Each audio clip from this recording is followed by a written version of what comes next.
Hi Ashutosh. Hello, Anirita.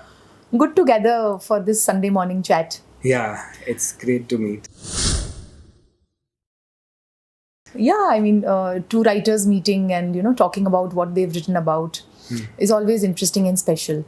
So Ashutosh, I want to know, you traveled to Japan for the first time ever, almost 30 years ago, more than 30 years ago, Yeah, and it was an student exchange program that that's took you right. there. Yeah, You've traveled to about 70 countries since. And now you've come out with a book which is on your experiences based on and about Japan. How did it work out that way? Why Japan? since I first went to Japan, that was one of my first international trips to Japan, and then I went to a lot of countries. But this one trip to Japan, so many things happened that changed my life, that changed my vision, Perspective. perspective, yes, and changed the way I look at life, basically. And a lot of incidents happened which really touched my heart, and I had never imagined something like this before.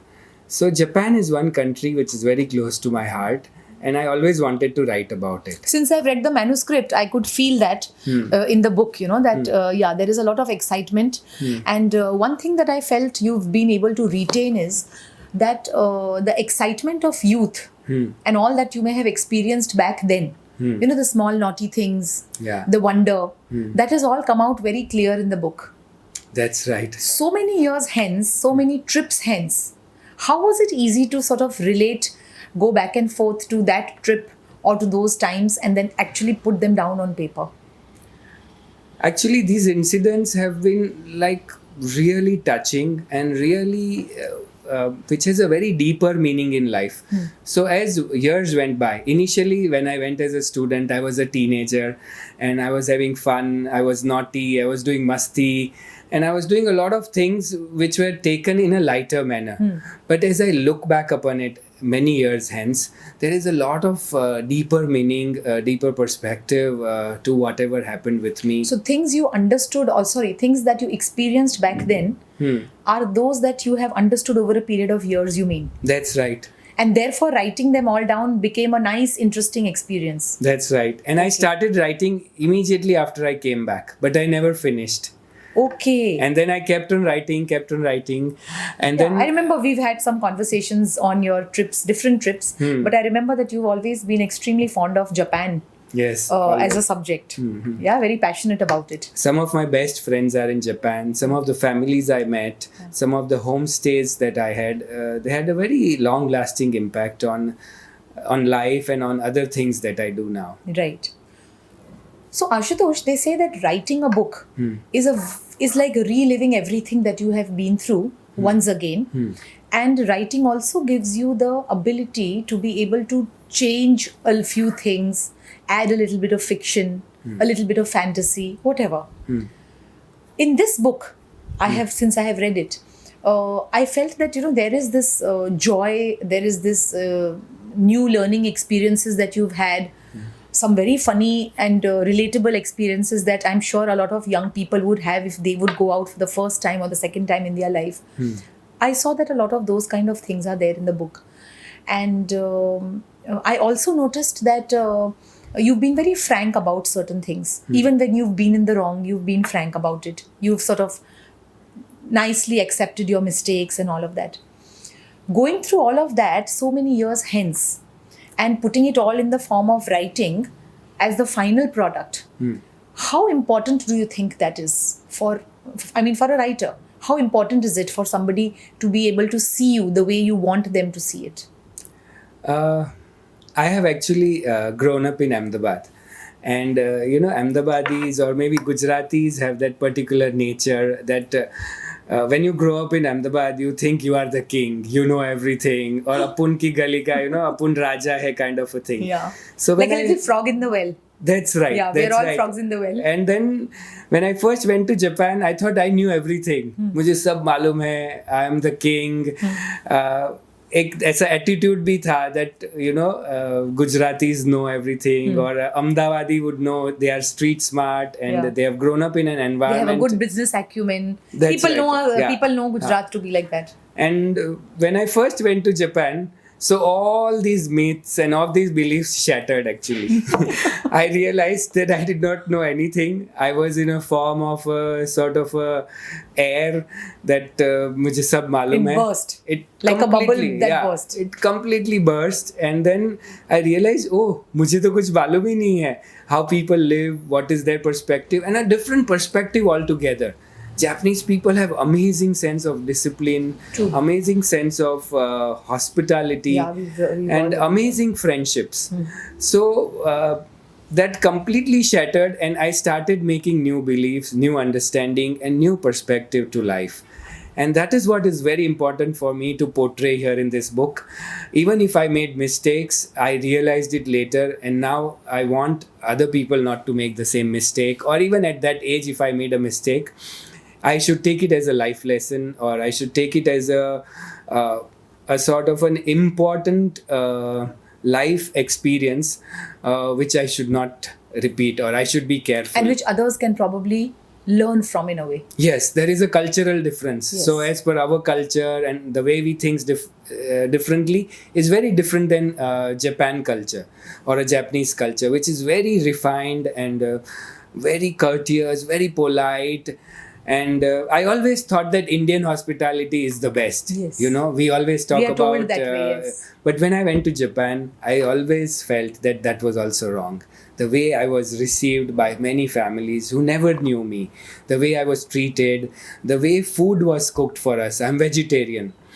And the way they look at it, completely different. They don't talk about it. But Japanese hospitality, I think, is one of the best. Best. Yeah. So when when you went there, and since this was the first place that you went to, now you've been to over 70 countries.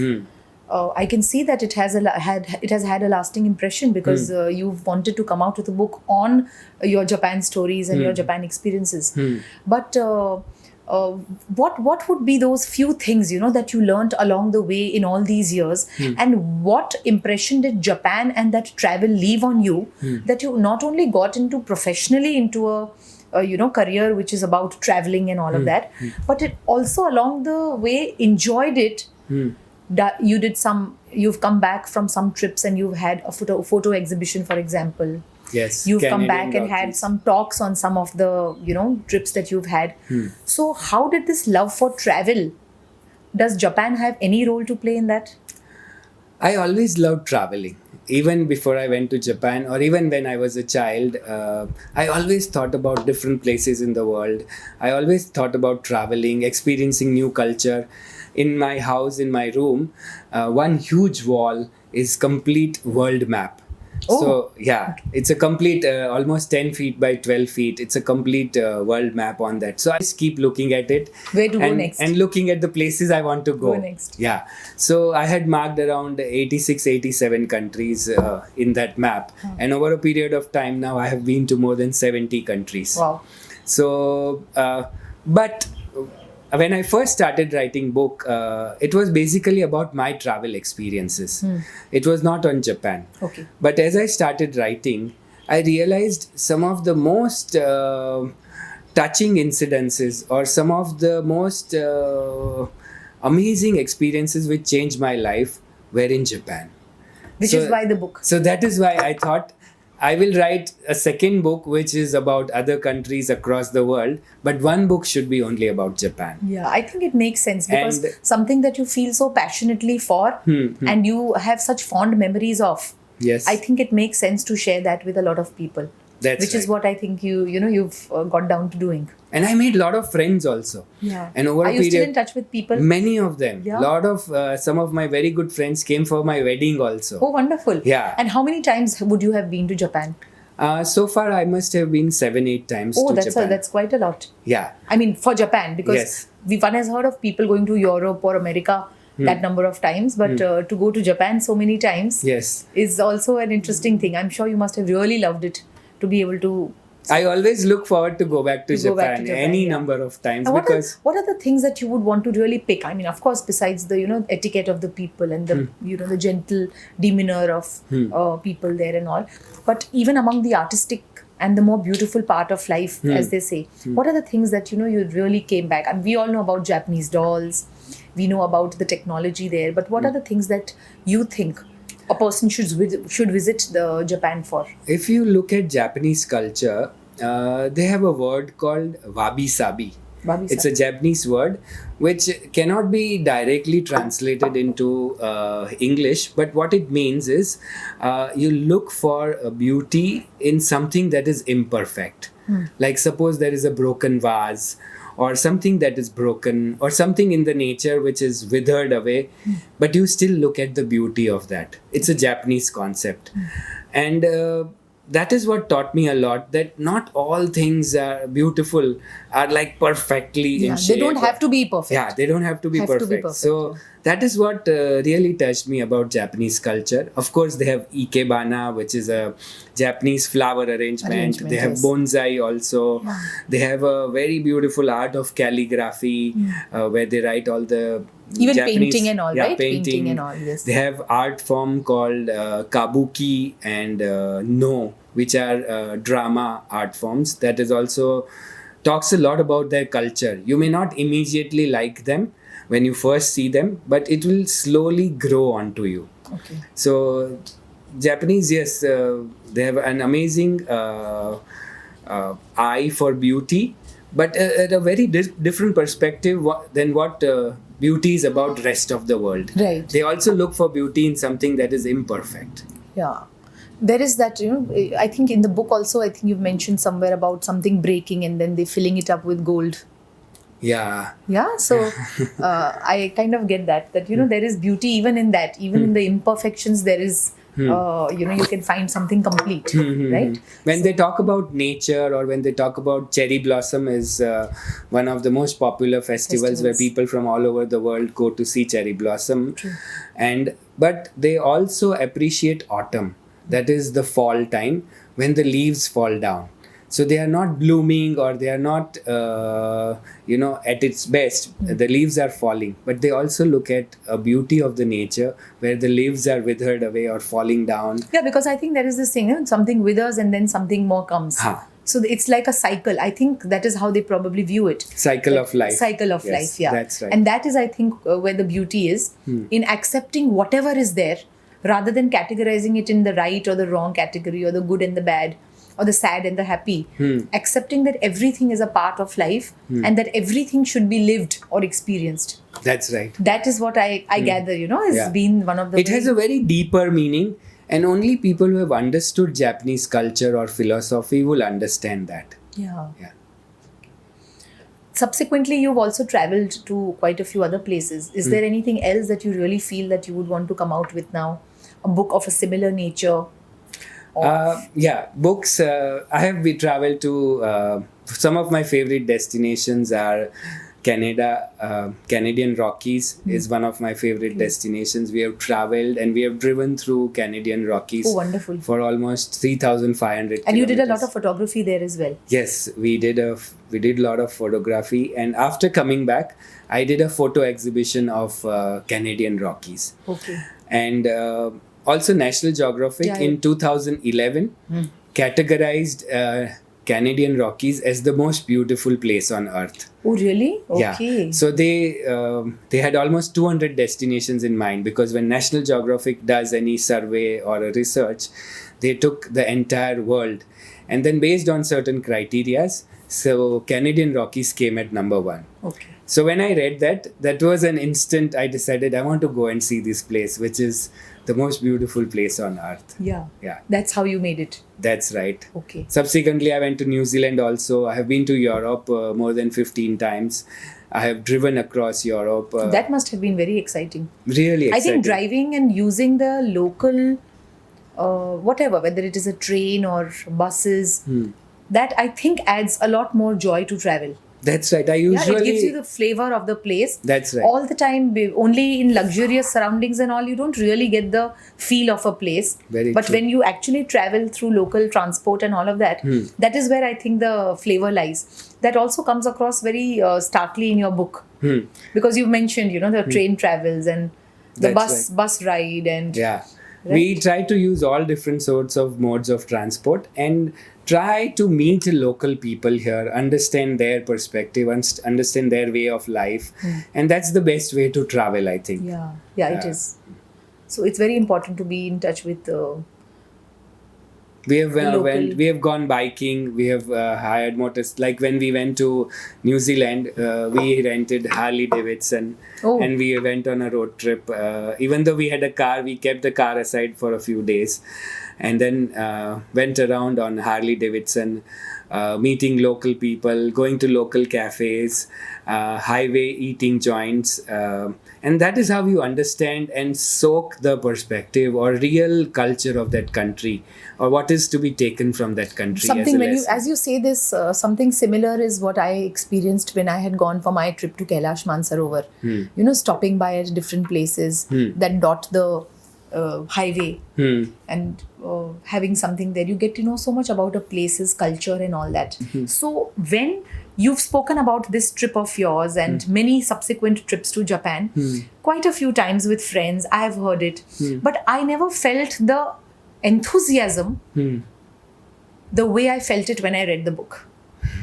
Because it's like you're sitting across and narrating and telling that, look, this happened, this was funny, this was nice, I felt embarrassed. Very And true. so you know, it's very involving. The whole process is very, very involving. Is that one of the reasons why you sort of suddenly finally felt that, yes, I should, even if Yes. it's been 3 decades, but I should now sort of put it down on. That's true. That is one of the reasons I want to share it with the world. The joy I felt, the learnings, the important life lessons that I learned from Japan, the way they look at life, their philosophy, the deeper meaning. I may be laughing at it, but it has a lot of layers and there are a lot of deeper meanings, which probably when a reader reads it may find a different perspective, even different than mine. So I wanted to share this with Share you. this, yeah. And just yesterday, I was listening to an interview on the radio, and one person was asking another person, the radio jockey, that do you know the difference between a human being and a chimpanzee? Okay. Human being has evolved so many years and so many millennia from chimpanzee to a human being. So what is the difference? And the radio jockey did not know. So he told that the difference between a human being and a chimpanzee is everything else is the same. The biologically, even intelligence. Chimpanzees also have a sense of humor, so they can make a joke about it, they can laugh about it. But the only difference between chimpanzee and a human being is that a human being can hold a pen and write, whereas How chimpanzees cannot do that. So we have this gift. We have evolved so many thousands of years into a person who can hold a pen and write. So this is a gift of God to human beings. So we must write about it. That is why, you know, that is exactly why I said that, not because I've been a writer, but I actually and sincerely feel that any form of expression, like we just spoke, you know, art or dance is all good, but writing is very direct because Right. it hits the heart, it hits your head, and whatever you want to say gets communicated. Very true. Which is why I realized that while we may have spoken about Japan or many other of your trips and travels, I may have spoken about mine, but nothing really impacts until you read it. Very Because true. when you read, you are also able to imagine, and there is a film that runs across your head. Right. So I could feel that when I was reading your book. And when somebody is reading your book, sometimes they get a different perspective from what you are writing about. Yes. And- Like you may intend to make it humorous, but maybe somebody else would learn a different lesson out of it. Very true. That is the joy of putting things in words. And I also feel that, you know, sometimes the more humorously written, so I think that is why they say that, you know, the more naturally you write whatever you feel, writing, I don't think necessarily needs to be what others may like to read or Right. want to read. Yeah. I think if you really write and put across what you are feeling, that writing is bound to touch the other. Very true. Irrespective of whether it is emotional, irrespective of whether it is funny, humorous, serious, whatever may be the nature of writing, but it will always touch the other. Very true. And I am not a very serious person. I cannot write very No, neither serious does your things. book. Neither does it Yeah. come across in your book. Very true. But my message is serious. Yes. So the thing is, I try to make it look funny, humorous. I try to make it look. Actually, I would say you've not even tried, because that is how when you I narrate. felt, yeah. No, that's how when you speak, you've narrated it that way. And I felt the same thing. It felt as if Ashutosh was talking to me, and it's not the book that I was reading. I'm happy. Which means that it was very natural, Yeah. and there was no attempt to sort of cover it up in a certain way. I did not even see the need for you to want to make the language look richer, Yeah. because I always feel, I have felt that way, and I have interacted with a lot of writers and felt, yes, if you know vocabulary, definitely use it. Yeah. But I think the best writing is that which you read in one go and it touches you, or you absorb it. Yes. And for that, you only need the right feeling. Very true. Maybe not even the right words. I've right written feeling. from my heart. Whatever Yes. I felt, I've tried to put it down Yeah, I in a think that's the joy. simple way. Yeah. That's the joy of a book. And Ashutosh, they say that there is a defining moment to everything.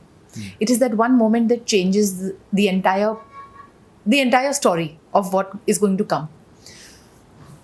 So while the content of the book, the desire to write the book was always there, but there must have been one defining moment when you decided that, okay, this is it, I must begin writing. Was it the lockdown or something else? Yes. Lockdown was one of the reasons.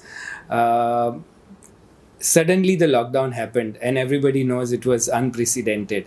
So I wanted to use my time constructively and doing something which I was planning to do for so many years, yes. So I decided 3 decades, I must finish my book. So I decided I must finish my book during this lockdown, and I did it. Okay. But another moment was in the year before last, that the Prime Minister of Japan Yes, he was here. came to Ahmedabad, Right. and he came with his wife. The First Lady was here. Right. And we were hosting lunch for the First Lady. Okay. While Prime Minister was busy with Narendra Modi and all the functions, on the culture side or on the academic side, we were hosting the First Lady for some event at AMA, and also the lunch with her.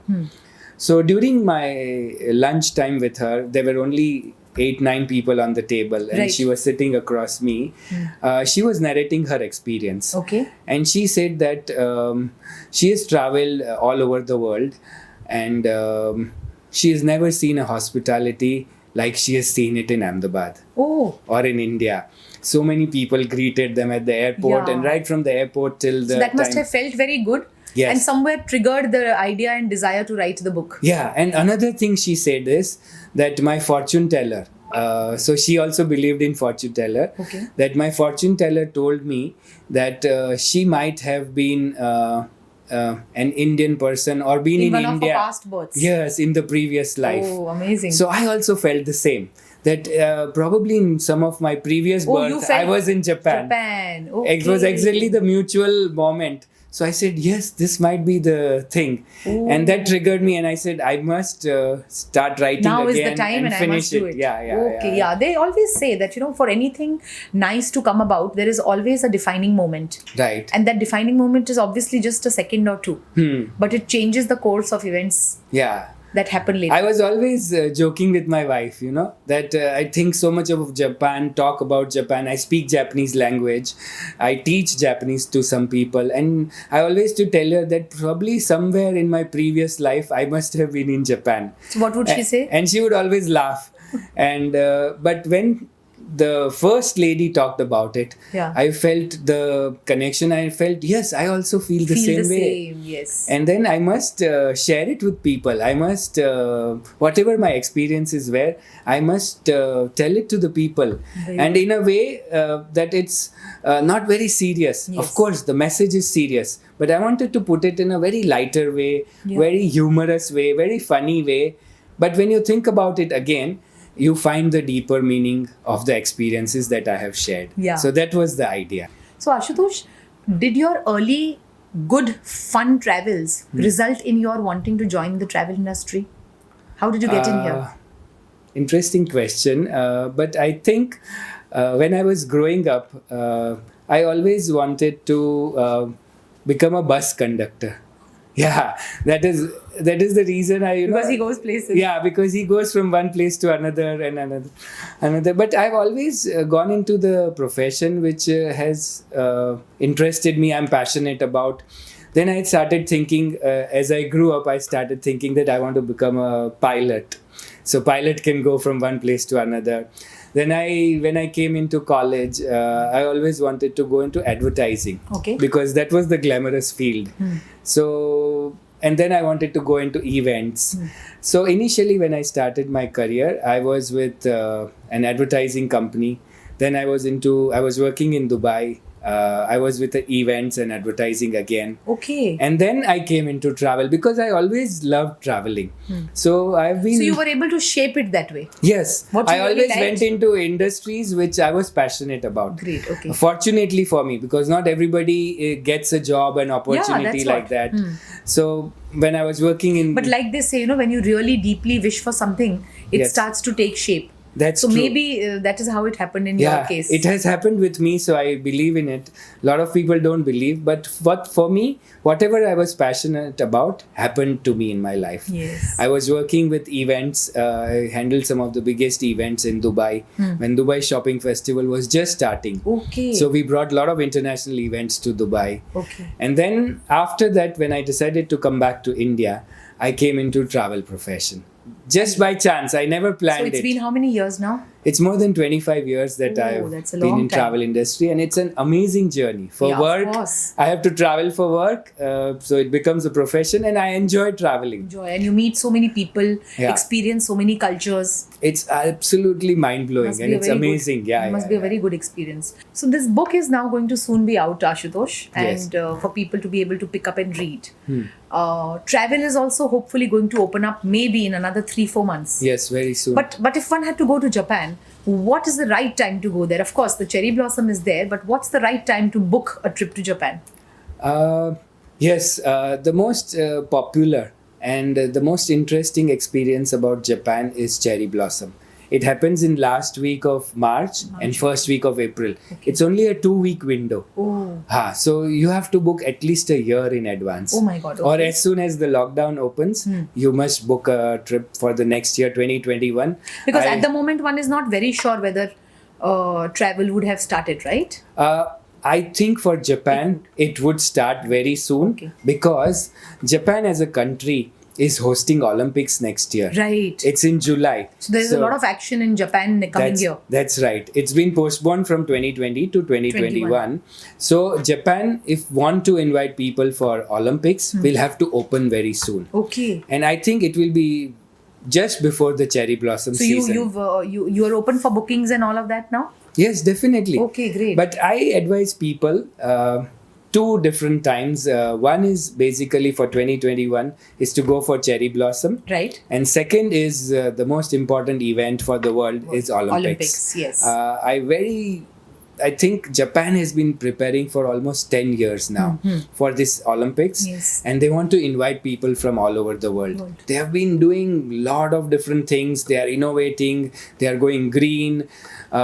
People of And Japan... when we talk of their technology, I mean, they're actually next to none, right? Mind-blowing. So it must be really an experience Yeah. for people to go and travel there during this time. Yes. So Olympics, I think I must invent a hashtag which says that travel to Japan for Olympics, or Ashutosh advocating Olympics. Something like that, yes. Yeah. I want think people... it would work, yes, also because people, after having been at home now this year, for a large part of the year have been, in their own homes.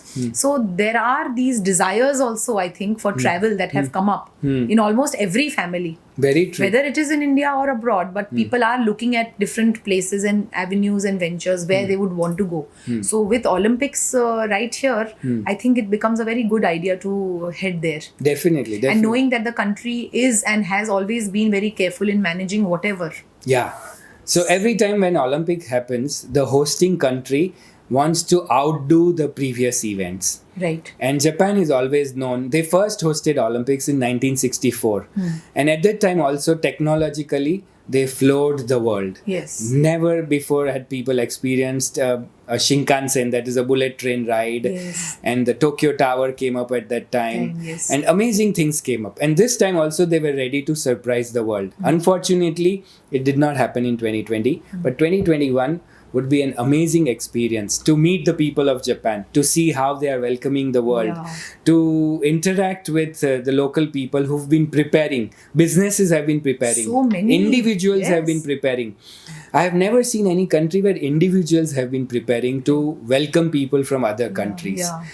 And it's going to be a so travel to Japan, I've traveled so many times, has never been just a leisure trip or never been just fun and enjoyment. It has a deeper and a spiritual aspect also, which every traveler gets when he looks at the culture, when he looks at the system, when he looks at the technology, when it looks at the hospitality and how people welcome you. Right. So it also becomes a leisure plus a spiritual trip. People don't realize it, but I always feel that traveling to Japan is very different than travel to any other Part of the world. Yeah, Yes. that's right. And I think that is something that you only get to know after you have gone there, experienced, and come back. Very true. Right? So if you go once, you will definitely go again. So as a travel professional, I advise people to go to Japan. It has been preparing for such a long time, and it's going to be an experience, a lifetime experience. Memorable lifetime they will experience. never forget in their life. Oh, great. Yeah. So I think first we start with reading your book and then planning other things. I hope people read this book and decide to travel to Japan. That is my ultimate reward. Yeah, I that- want people to experience what I experienced, and I want to share it with the whole I'm sure world. that will happen when they read. I hope so too.